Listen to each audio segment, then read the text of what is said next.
Hello everybody, today I've got a pair of Allen Edmonds Park Avenues that I thrifted for 20 bucks, and they're in pretty decent condition, right? But I'm gonna do the full cleanup on them today, so let's go. Hello everybody, it's Robert Powers. 4.5 out of 5. My shoe collection. These are made of shell cordovan. Can you tell the difference? Now here they are finished up. I'm not a professional. Look how tight this is though. Very clearly here, I just cut the thread in half. Here it goes. Here they are completely finished up. Okay, so the shoes here that I've got, they're in pretty decent condition actually. They are a pair of obviously Allen Edmonds Park Avenue. So it's a cap toe. You see here the cap toe Oxford. Oxford means it has a closed lacing system here at the front. It's a more formal style of shoe. One step more formal than this would be black in color, but this is a pretty formal style shoe as opposed to, see here, right, a quarter brogue. This is really the same thing, just with broguing along the toe, okay? This with the broguing would be a little less formal, but that's not the topic of today's video. And this logo here, you see here with a capital A, capital E, and the rest in lowercase, they used that logo starting in 1989 until about 2016. And you can see there's no date code, right? Do you see here where it says 8104? The older shoes will have a date code. It's a COM for combination last and then a number. So there's no date code on these shoes. And the way the soles are stitched, I have a Dating Allen Edmonds shoes video. You can see they pre-cut a groove and then put stitching in. I'm going to guess that these shoes are made 90s to 2000s. I don't know exactly. Probably in the 2000s, I'm going to guess. So they're not bad. They've got a little bit of wear. The tips of the toes, nothing unusual. The soles are still very hard, so they've got a lot of life left in them. And you can see, a little smushed. Probably didn't use shoe trees. I don't know, maybe they had shoe trees used in it at some point, but they were worn and then put away without shoe trees. So you can see here, worn into the stitching a little bit, but that's still in really good shape. Okay. Wear on the heels, yeah, it's not bad. Still got quite a bit of rubber left there on the heels.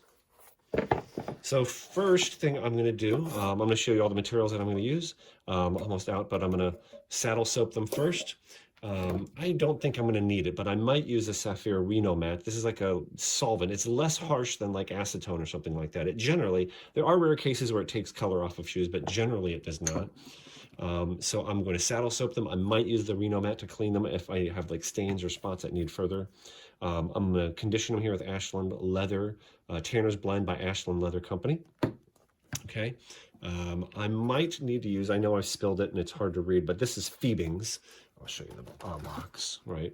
Phoebing's leather dye. Here's a tan color, but I think if I need to re-dye the edges of the soles, I'll use this one. This is a medium brown. For polish, I'm going to use Sapphire. And this is the Medal, I'm not going to say the French pronunciation, okay? A Medal d'Or.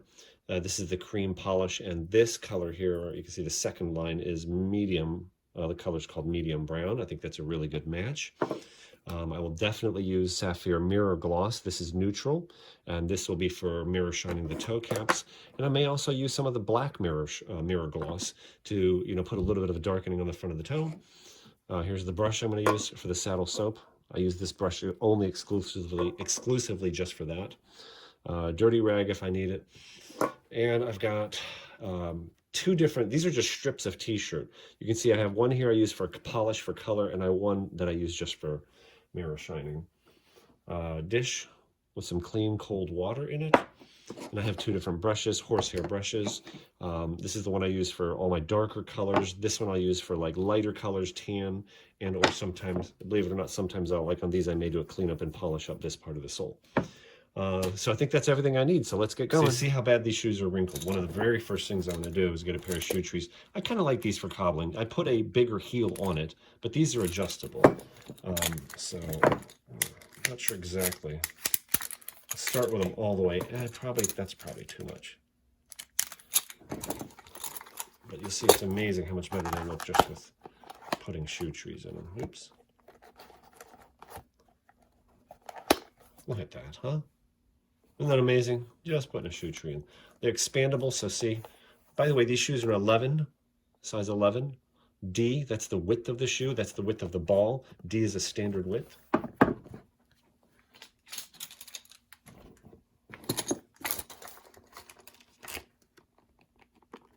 See here, you just push this button in. 1, 2. I think that's where I had the other one. And it shortens them.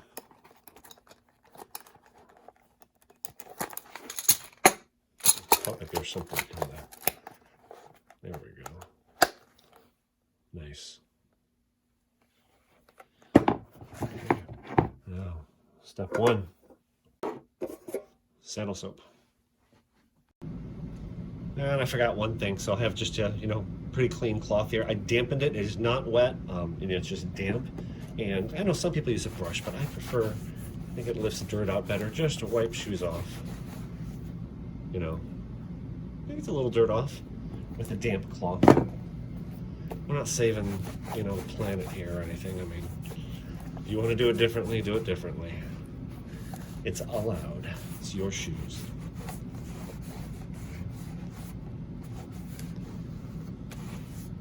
I think that's good enough. And also, for this, I should have done this before I put the shoe trees in. I'm going to remove the laces.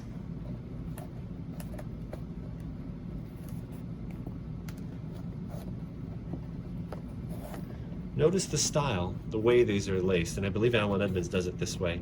This is a weave lacing, traditional weave. You see under, over, crisscross weave.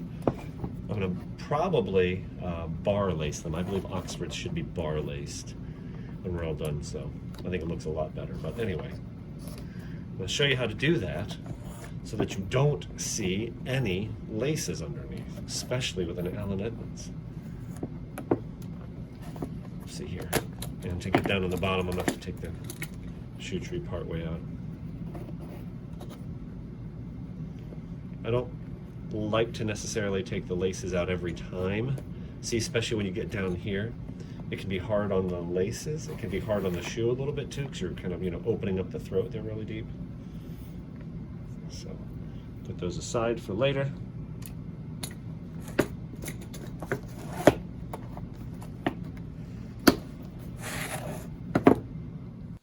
And by the way, here's how you can disinfect shoes. Personally, what I see is frequently people will ask questions about how do you disinfect a shoe? Oh my gosh, use shoes, To be honest with you, I very rarely see any issues, with bacteria. I've actually never thrifted a pair of shoes that had any odor in them. Bacteria requires moisture to grow, and these shoes are generally the opposite. They're bone dry. Now, I've seen some that were moldy. You could see visible mold in them, and I'm obviously not going to touch those with a 10-foot pole.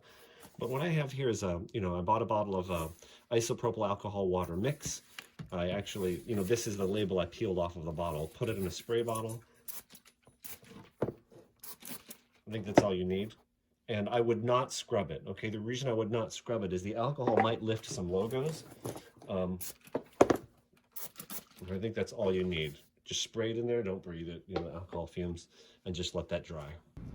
By the way, I apologize. Like I said, I'm almost out of saddle soap. But FYI, I've been flamed for a lot of things on my channel, but one of them has been how I use a saddle soap occasionally.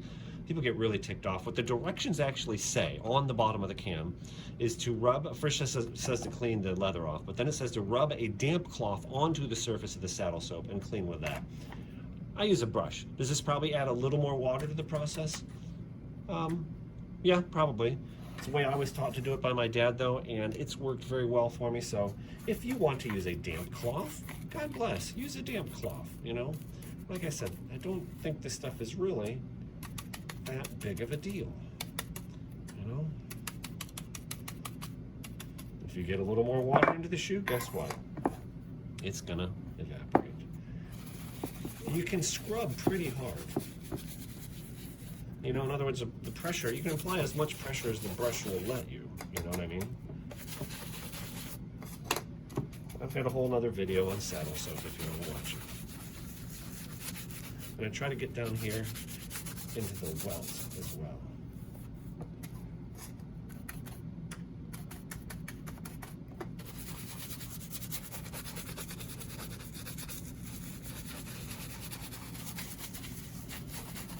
Saddle soap does not just clean the leather, it also has some conditioning properties.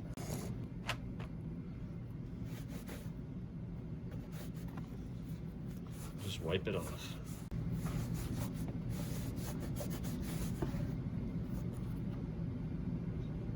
And you'll see some of that extra excess moisture will evaporate out in a couple minutes. Now I'm going to take a old toothbrush. I use this just for, you know, cleaning welts.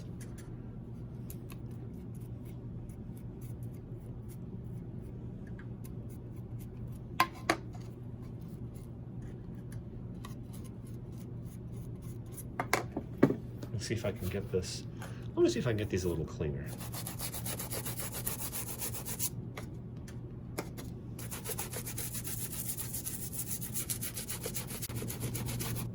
I'm gonna fold the cloth, try and fold it into like a little bit of a point.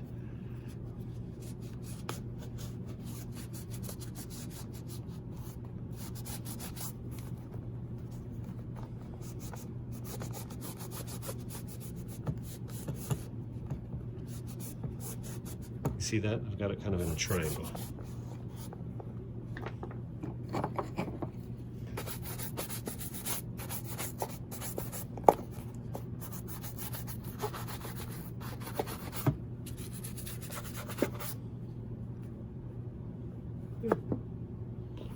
Not too shabby, huh? I'll do the other one off camera. Okay, next let's moisturize them. By the way, Ashland Leather Company is a company, Phil Callis, I'm not sure if he's the sole owner or co-owner, but Phil Callis owns this company. He makes like, you know, shell cordovan is a specialty, but leather, like wallets and, you know, a lot of really cool stuff out of shell cordovan and leather. And he is an employee of Horween Leather Company. If you've never heard of Horween, they are the premier leather tannery in the United States. And this is the same formula that they use when they actually produce leather. So that's why I give this stuff a lot of credibility, is, you know, because like I said, it comes from Horween Leather Company. Shake it up. And put a dab on. And just rub it in. Remember, leather, this is specifically calf skin, comes from the hide of a young cow. So it is a skin, and just like your skin, it needs to be nourished. Now this leather feels really good. You know, in other words, it doesn't feel terribly dry or anything like that. And you see there's not a drastic color change, especially on the browns, the mid browns, and the light browns and the tans. You'll notice when they're very dry, the color will significantly change, and you'll see it absorb really quickly. You know, you'll kind of get a feel for when the leather is really, really dry. After a shoe starts to crack, it's too late. I think this is one of the best things you can do to prevent leather from cracking. I'm just going to go section by section.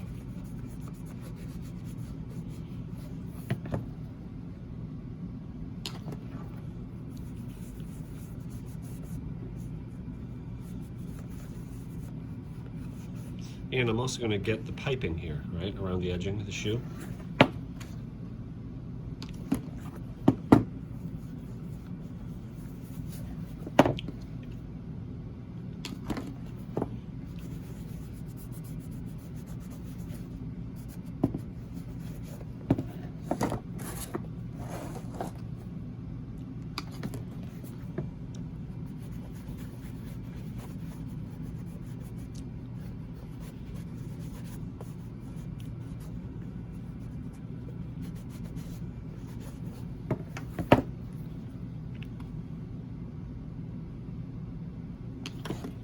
And a little bit on the tongue here too, it doesn't hurt.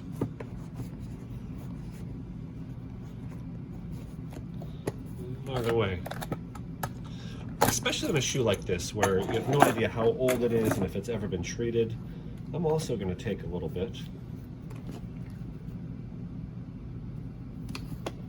and I'm going to do the lining. This is leather as well. Not very much, just a little bit.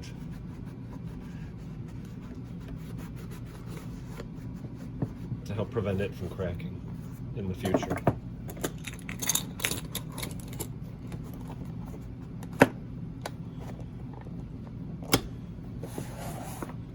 I'm gonna do the other one off camera.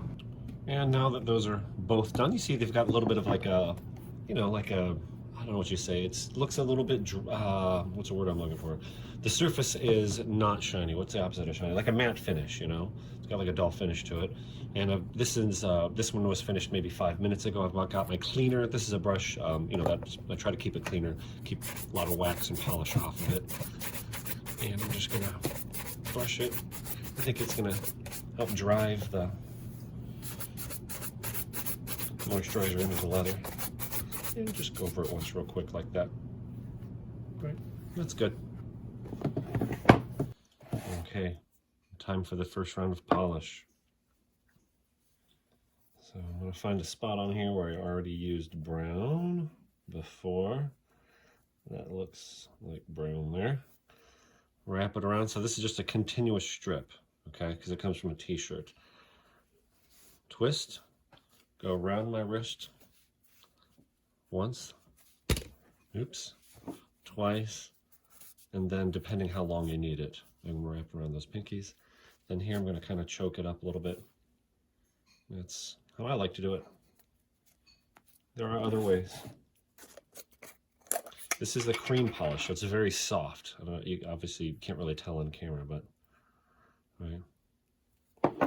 I like this because it's got a lot of pigment in it, sapphire. Got something on there. Can you see that? There we go. But anyway, this is going to put more nourishment back into the leather. It's not a heavy wax. Like I said, it's more of a cream polish. It'll help put color as well as condition the leather. Gives it a soft shine.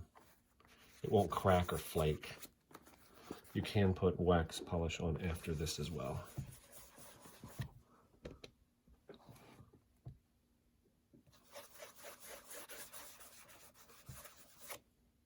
And again, with this stuff, if the leather is very dry, this leather is not terribly dry, but if it is, when you do this, you'll see it, you know, the color of the leather change when it goes in.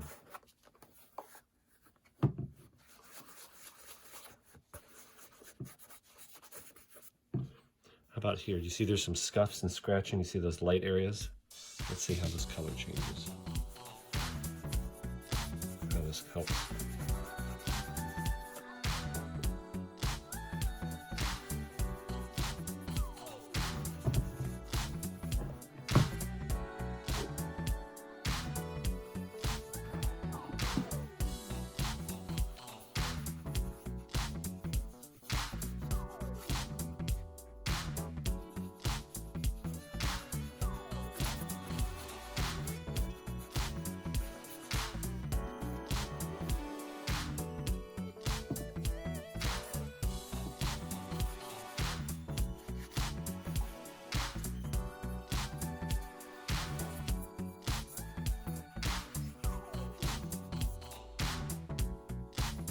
Let that set up. Just gonna leave this shoe alone while I do the other one off camera. All right, this is one of my favorite parts. So the polish, both of them are covered in polish. It's had a few minutes to set up on the left shoe because I had it sitting while I did the right shoe. So this is my good horsehair brush, the one I use for darker colors. And watch this. Huh? Nice, soft shine. Comes right through. High quality leather. This is full grain aniline calf skin leather. Can you see the pores? You can see the pores. This is the top surface of the skin. I have other videos explaining what aniline and full grain and all that stuff means as well.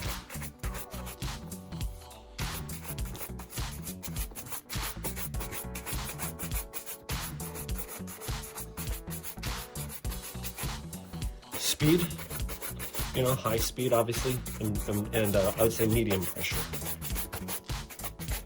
I think it's a speed more than the pressure that brings out the shine. A little bit of effort. Generally, by the time I'm done with the second shoe, I start to break a sweat.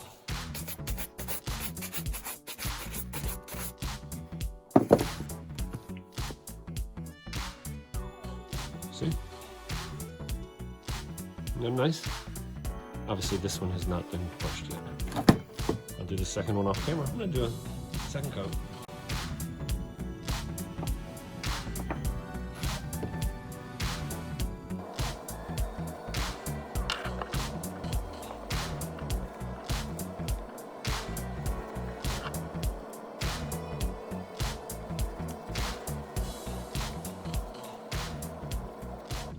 set up while I do the other shoe. I'm purposely not hitting the toe cap a second time. Okay, it's had a few minutes to set up. This is brushing the second coat.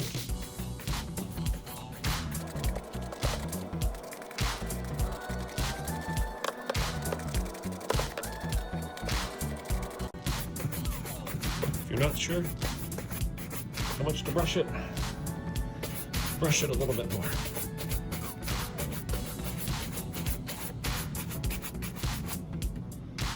It's like petting a dog. They love it. The shoes love it.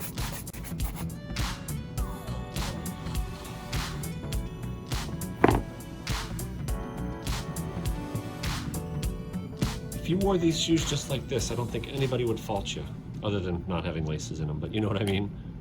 But I'm gonna go the step further, and I'm gonna change out my cloth, and there's the sapphire mirror gloss. Now I'm gonna start with the black, you'll see why. Now, a minute ago I said I did not put a second coat on the toes because I'm gonna put the mirror gloss on, it's just not necessary. This is specially designed to build up a mirror shine. The wax will get very thick. If you put the mirror shine on areas of the shoe that flexes, it will crack off, okay?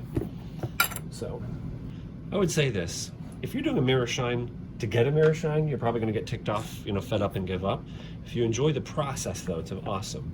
I mean, you know, there was a pair of shoes that I stripped all my wax off of my shoes and I had to redo the mirror shine.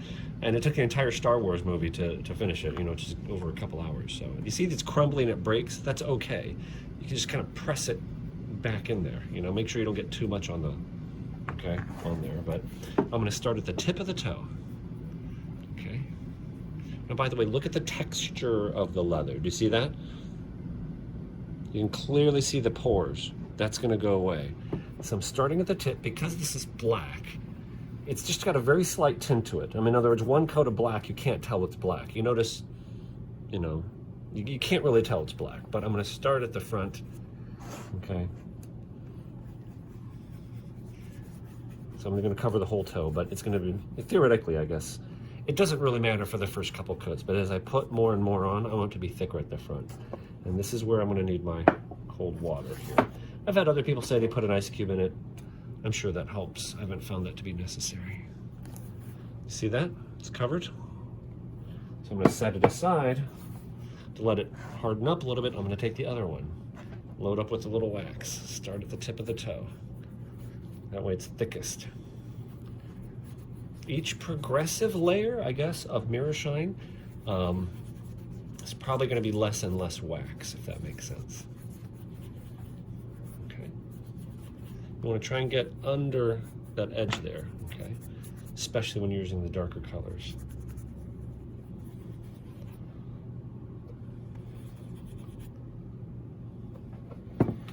This has had a minute to set up, so I'm going to come back to here, dip my finger in the water. See that drop? Can you see the drop hanging there? I don't know if you can see it, but boop. And light pressure. Another drop. Light pressure. I'm not pressing hard at all. I'm listening and I'm feeling, okay? You can feel it when you put the drop of water on there. You can feel your finger start to glide over the wax. And you see that even with one coat? So now that that's basically one coat done, I'm gonna put a little more on. Again, focusing more at the front of the toe. This time I don't think I'm really gonna go all the way back. Let that set up. Other shoe, drop of water, light pressure. To help cure that wax and smooth it. And I can feel it sliding. I can hear it. It starts to sound and feel a little bit rougher. Put another drop of water. And I think that's as shiny as the one coat will get, okay? So grab a little more wax. And put it on there, heavier at the front than the back. Let it set up. I need to roll my sleeves up because I'm starting to sweat. Grab another drop of water, boop, rub. Okay, that's it. It's not rocket science. But we got to build up layers of wax. I want to hit it with wax. You getting the idea? Back to the right shoe, drop water, boom. Rub until it's smooth and shiny. Do you see there? See, now you can't see any swirl marks, right? So that's why I know that coat is done. Grab a little more wax. Put it on there.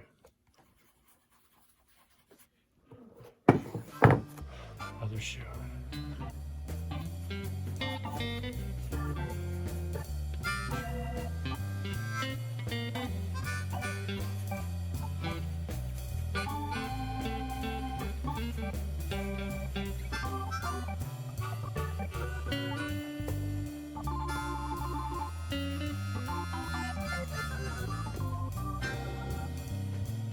I'm looking. Right now you can see the swirling, so that's why I know how I know I've built up another successful layer, because now it's swirling. Come back to this one. Now when I come back to this one's sitting drying. I did not add any more polish. Okay. So I want to buff off the polish that's already there before I grab more. Now it's starting to build up pretty rapidly.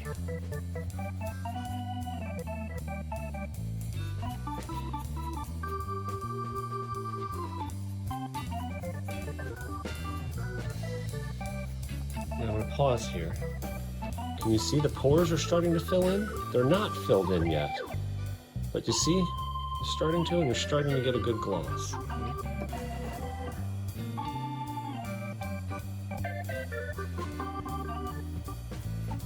Now do you see that? That one's smoothed out without adding any water.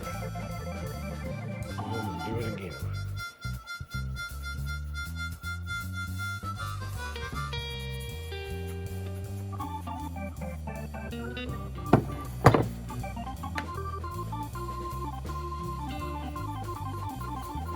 And I can feel each successive layer. I can feel them going down and smoothing out. And by the way, do you see the cloth? The cloth really doesn't have that much. You can see the cotton through the black. So in other words, there's not much on the cloth.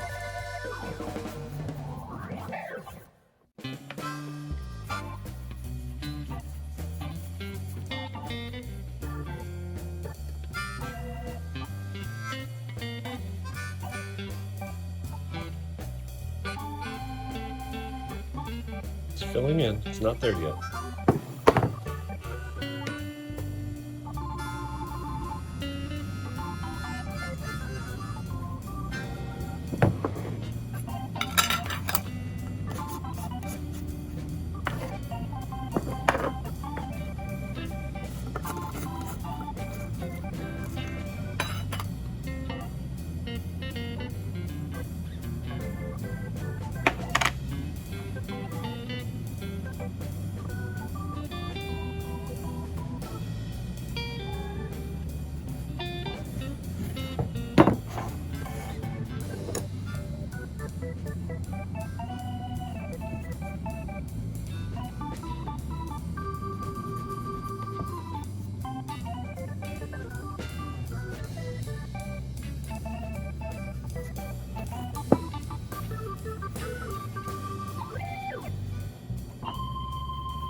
Remember, when I do this, if there's lots of wax on there and I'm trying to smooth it, very light pressure.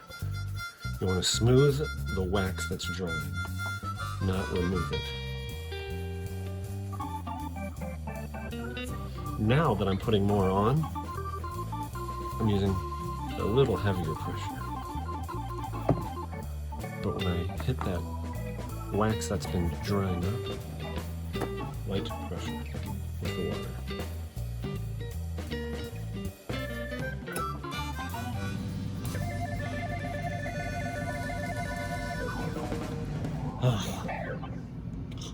My shoulder, my right shoulder legit hurts. Like, not hurts, but it's like rubbery, you know? It's like tired.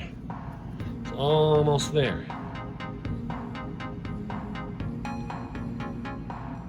It's pretty good. It's like, I'd give it a 7 or 8 on a scale of 1 to 10.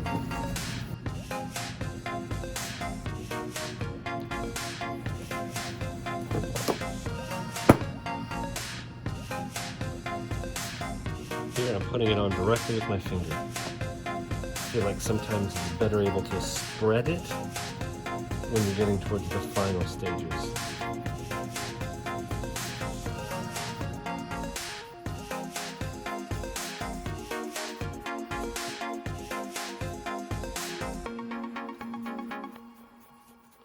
That was a heavy coat, so I need a lot of water.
Final thing. Go back to the saddle foot.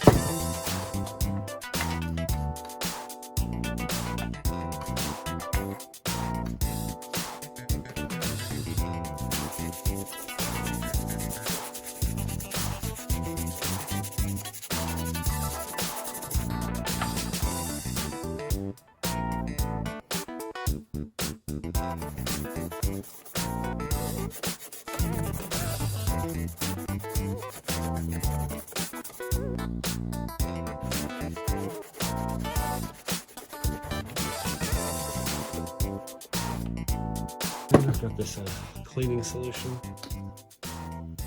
Shoe Magic Shoe MGK cleaner.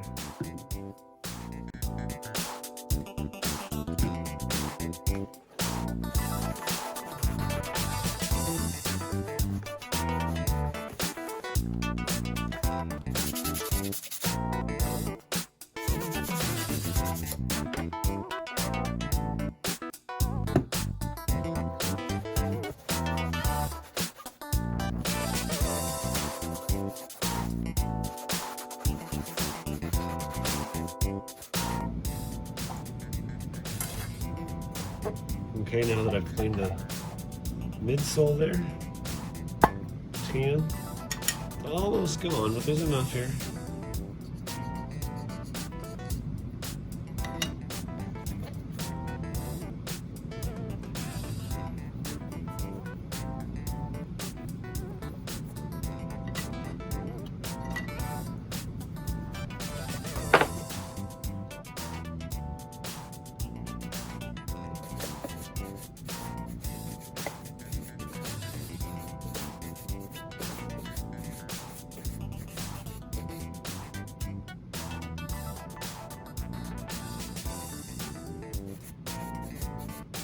Little pop.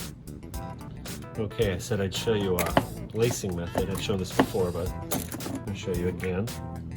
So, see the bar lacing there? And you notice you do not see any of the lace crisscrossing underneath. Now this works especially well. It won't work perfectly on an odd number of eyelets. Allen Edmonds Oxfords have 1, 2, 3, 4, 5, 6 eyelets, and there's an even number, works really well. So you take your shoelace and around the outside for an Oxford. In other words, going from the outside in. The first one's not that easy to do because of the tongue being sewn in. And then I'm just going to grab the two ends of the laces so that they're even and pull. Okay? Now I've got that. Now it doesn't really matter which one. Leave one aside. Okay? This is the one on your left. And I'm going to go up and out through the first eyelet. Okay? And then I'm just going to go straight across. Okay? Now, I'm going to take this same one and I'm going to skip a hole and come out.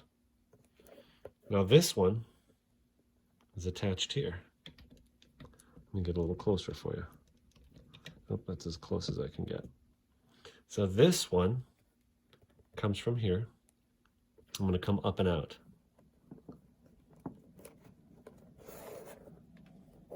Loop straight over. And again, skip a hole. Come out here. This one, straight across.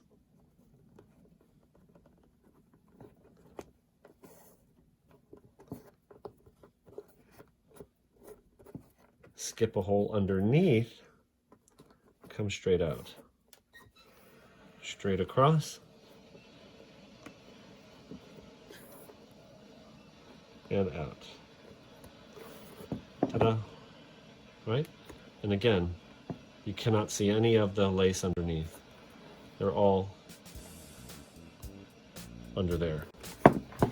Here they are finished up.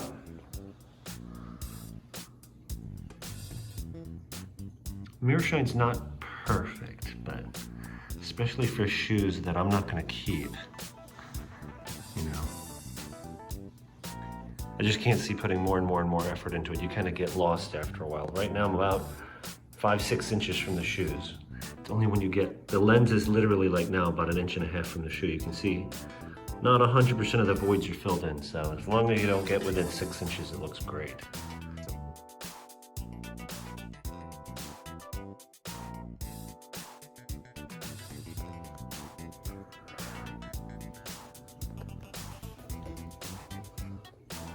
This came out reasonably shiny.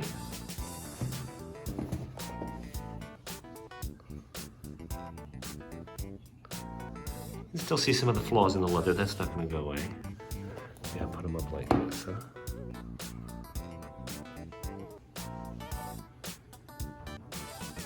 Okay. Thank you so much for watching. If you guys want to see more of my content, feel free to visit my channel. If you like what you saw here, I have a lot more content like this. I'll link some of the relevant videos below in the description. And feel free to subscribe, hit the notification bell so you know when new videos come out. And thank you so much. God bless. Have a great day.